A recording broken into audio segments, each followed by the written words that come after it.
هما البلوجر واليوتيوبر دول بيقبضوا كام؟ يا حبيبتي بالراحه بس، انتي مالك؟ دي بتبقى ارزاق ربنا، هو اللي قسم لهم رزقهم. ده سفر من غير فلوس. الدريسنج روم بتاعتهم متروسه هدوم قد كده. انا مش بقر، انا بقولك بس حبيبتي افهمي، ده شغل، هم شغلهم كده. انت عارفه البلوجر الفلانيه واليوتيوبر الفلانيه لا لا لا لا لا لا عملوا حاجات غريبه جدا جدا جدا. ايه ده؟ وايه كل الصرف ده؟ وايه كل اللي بيعملوه ده؟ اوفر اوفر اوفر. انا بنتقد الله، مش هم اللي عايشين حياتهم على الملأ. الانتقاد لازم يتقبلوا. يا حياتي في فرق ما بين الانتقاد وفي فرق ما بين قله الادب. ازيكم عاملين ايه؟ يا رب تكونوا بخير، وحشتوني جدا جدا جدا جدا. قبل ما ابدا الفيديو متنسيش اللايك، يعني اللايك مفيهوش اي حاجه، دوسي على اللايك بسرعه بسرعه واكتبي لي كومنت في الفيديو. والنهارده بقى هنتكلم عن موضوع جامد جدا، موضوع اصلا في جروب مخصوص على السوشيال ميديا على الفيسبوك معمول علشانه سيادتك. هما البلوجرز واليوتيوبرز، ودول بيعملوا ايه ودول بيسووا ايه، ودول عندهم ودول ما عندهمش، ودول اوفر. كل الحاجات دي كلها بقى هتكلم عنها بوجهة نظري الشخصية صغنونة جدا. فكمان عايزاكم بقى تشاركوني بوجهة نظركم انتوا كمان في الكومنتات تحت. وبس كده، يلا بينا على الفيديو. طيب طبعا كلنا بقى الفترة الأخيرة بقى عندنا انستجرام ويوتيوب وفيسبوك. بصوا يعني الفيديو ده هتلاقوا كده فيه أصوات صغنونة كده، يعني نعديها كده، صوت بنوتي الصغنونة مكة، مش عارفة اسيبها مع مين، فيلا بينا. فانا النهارده طالعه اتكلم في نقطه معينه من الموضوع ده. طبعا كلنا عارفين بقى ايه هما اليوتيوبرز وايه هما البلوجرز، وان هما مثلا بيعملوا دعايه مقابل حاجه، مقابل فلوس، مقابل هدايا، ايا كان. بس يا مكة، بس يا ماما بتصور، بس ما علينا. المهم، فالنهارده طالعه اتكلم عن فئه معينه من البنات اللي هي بتبص للموضوع ده بوجهة نظر تانية خالص. طيب اول حاجة عايزة اتكلم عنها ان البلوجرز او اليوتيوبرز دول هو ربنا قسم لهم الرزق ده، قسم لهم الفلوس دي بتكون ارزاق، وكل واحد فينا اخد ال 24 ايراد بتوعه. هما مثلا اخدينها مثلا في فلوس، في شهرة، في محبة ناس، الله اعلم. يعني هو ربنا هو ده رزقهم، فما نبصش لرزق حد عشان احنا مش عارفين هو ايه اللي متاخد من حياته، عشان كده ربنا حاطط مكانه حاجة تانية. طيب لو انت بقى بنوتة فعلا بتستفيد من مثلا من البلوجرز او اليوتيوبر ايا كان، وفعلا بتستفيدي منهم جدا، ومثلا بتحبي تشتري اونلاين، بتثقي مثلا في رأي حد منهم معين، بتجربي مثلا الحاجة اللي هم بيجربوها، بتشتري الحاجة اللي هم بيشتروها، وانتي عادي جدا مرتاحة في حياتك وراضية بحياتك ومقتنعة ان دي حياتك انتي ودي حياتهم هما، يبقى تمام وزي الفل. لكن لو انتي بقى من بنات التانيين، الفئة التانية اللي بتتابع في صمت وتقعد تبص للناس دي، ايه ده؟ ايه كل الهدوم دي؟ اشمعنى انا ما عنديش كده؟ ايه ده؟ دول بيسافروا كتير قوي، ده انا ما سافرتش ولا مرة. ايه ده؟ مش عارفة هم عندهم ايه انا ما عنديش. ايه ده؟ مش عارفة ايه انا ما عنديش. يبقى اسهل واحسن حاجة ان انت تعملي انفولو انسبسكرايب وتريحي نفسك من كل الحوار ده كله. عشان بجد مؤخرا بقينا بنشوف حاجات غريبه جدا على الجروب بتاع الفيسبوك، اللي هو بقى معمول الناس بقى تقعد مثلا تتكلم، مثلا جربت مثلا بلوجرز معينه طلعت مش كويسه، دي بتعمل ايه، دي بتسوي ايه. جروب نميمه رقم واحد يعني. فمثلا اخرهم مثلا البلوجر اللي اسمها بطوط باين، كانت مسافره مثلا بتهيألي، وكانت لابسه فستان، ففي حد بيسألها الفستان ده منين، فهي راحت منزله الفستان ده كان مثلا من موقع الفلاني، وسعر الفستان ب7000 جنيه. الجروب يسكت؟ لا، ازاي ما يسكتش، راح منزل ازاي بتقول كده في ظل الاسعار اللي احنا فيها، هي مش بتحس بالناس، هي مش عارفه ايه ده، ايه ده.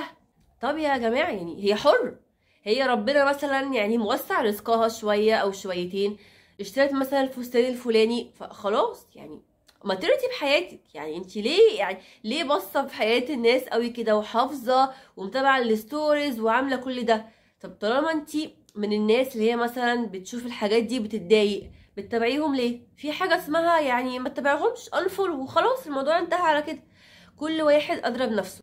لو انت بتتأثري بالكلام ده او بتبصي لغيرك او كده، وفي ناس بتبقى غصب عنها هي كده، لا يبقى ما تتابعيش حد من دول خالص، اعملي انفولو وريحي نفسك، عشان بجد هيجي عليكي وقت مش هتبقي راضية عن حياتك تماما. بقينا بنشوف دلوقتي العرايس بتبقى عايزة افراح فظيعة زي البلوجرز، وعايزة معرفش فستان فلاني وعايزة ايه.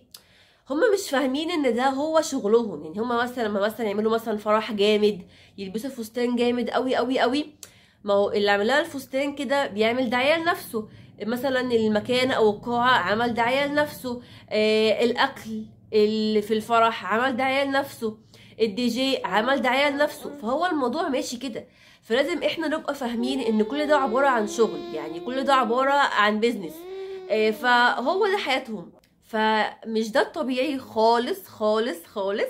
ارضي بحياتك. لو بتاخدي منهم افكار بس يبقى تمام، لو انتي من النوع التاني يبقى لا، اعملي انفولو وما تتابعيش الناس دي خالص، عشان بجد هتأثر على حياتك تأثير سلبي فظيع. وبدل ما انتي بقى بتتابعي دي بتعمل ايه وتتابعي ستوريز دي ومش عارفه ايه، اسعي مثلا شوفي حاجه مثلا انت بتحبيها، اسعي في شغلك، كبري نفسك عشان يبقى معاكي مثلا فلوس كتير تعملي بيها اللي انت عايزاه. اسعي واشتغلي على نفسك عشان تكبري نفسك، عشان توصلي لكل اللي انت عايزاه، احسن ما انت تبقي قاعده بتتابعي الناس كده ومركزه قوي في حياه الناس ومركزه قوي في تفاصيل حياه الناس. مره كمان برضو شفت كومنت غريب جدا، لقيت واحده منزله في الجروب بتاع الفيسبوك برضو: انا نفسي اشتغل مريم سيف.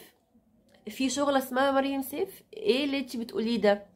طيب مريم سيف دي مثلا يعني ماشي معاها فلوس ومعاها عربيه BMW، والله مش عارفه، هما بيقولوا كده برضو على جروب الفيسبوك. بس في المقابل هي اصلا كانت متربيه مع امها بس، باباها عايش بس ملوش دعوه بيها. حاليا هي اتطلقت من جوزها، بتربي بنوتتها بس.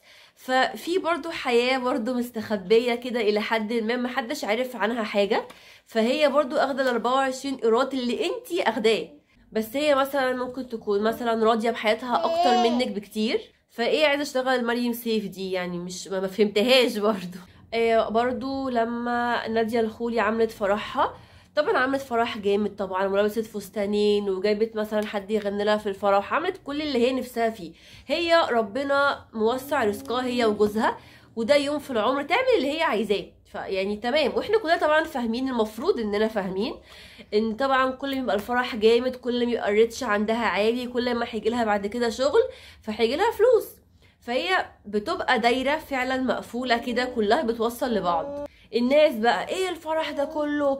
ايه الاوفر ده؟ ايه الفستانين ده؟ في ناس تانية بقى: اخي فستانها وحش قوي، ايه القرف اللي هي كانت لابساه ده؟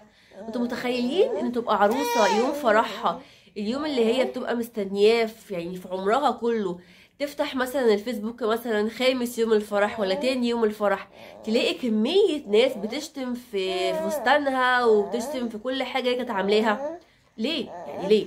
فلتقل خيرا او لتصمت. ما عندكيش حاجة حلوة تقوليها؟ اسكتي. يعني ليه تكسري فرحة عروسة كده؟ يعني ليه بجد؟ احنا ليه بقينا كده؟ بجد على قد ما السوشيال ميديا فيها حاجات كتير حلوة ومفيدة وكويسة، على قد ما فيها جزء يعني وحش بطريقة مرعبة. ناس تانية مثلا حد مثلا منزل صورة او منزل فيديو، يخش في كومنتات مثلا: ايه القرف اللي انت لابسه ده؟ ايه ده؟ شكلك وحش قوي.